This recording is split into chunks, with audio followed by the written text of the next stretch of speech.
ঠান্ডা, প্রচুর ঠান্ডা পড়ে গেছে। এক কথা হচ্ছে এখানে আপনি বের হলে সকালবেলা জ্যাকেট কান্টুল ছাড়া এগুলো ছাড়া বের হতে পারবেন না। আর অনেক যেহেতু ঠান্ডার ভিতরে আমরা মনে করি শুধু বাংলাদেশে ফুটপাতে বাজার বসে, কিন্তু না, ইতালিতেও বসে। আর ইতালিতেও কিন্তু প্রতি সপ্তাহে এক একটা এলাকার ভিতরে এরকম বাজার বসে। আর সেই বাজার নিয়ে কিন্তু আমার আজকের এই ভিডিও।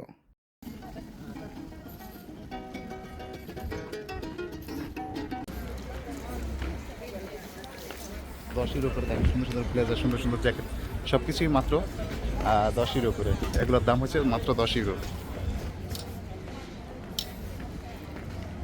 হ্যালো গাইস, সবাইকে কেমন আছেন সবাই? শীতের সকালে আমি চলে আসছি একবার ইটালির বাজারে। আর এখন যে আছে সেটা হচ্ছে আমার পিছনে হচ্ছে পুরোটা বাজার, অর্থাৎ সাপ্তাহিক যে বাজার বসে সেই বাজার। এখন চলে আসছি, প্রচণ্ড শীত, আর নভেম্বর মাসে তো শীত থাকারই কথা।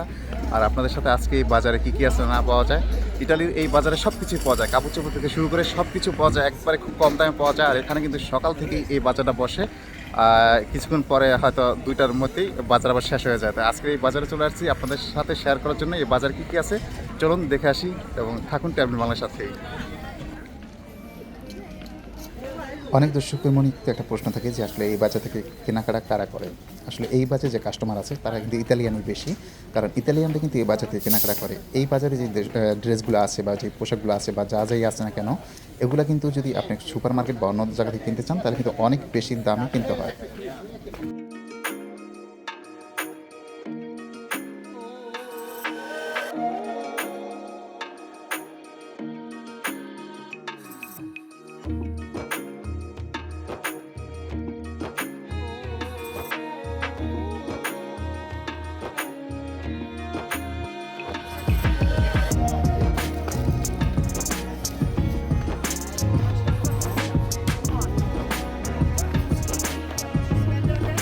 রাস্তা জুড়ে কিন্তু এই বাজার, আর এই বাজারে আপনি সব কিছু পাইবেন, একবারে A to Z।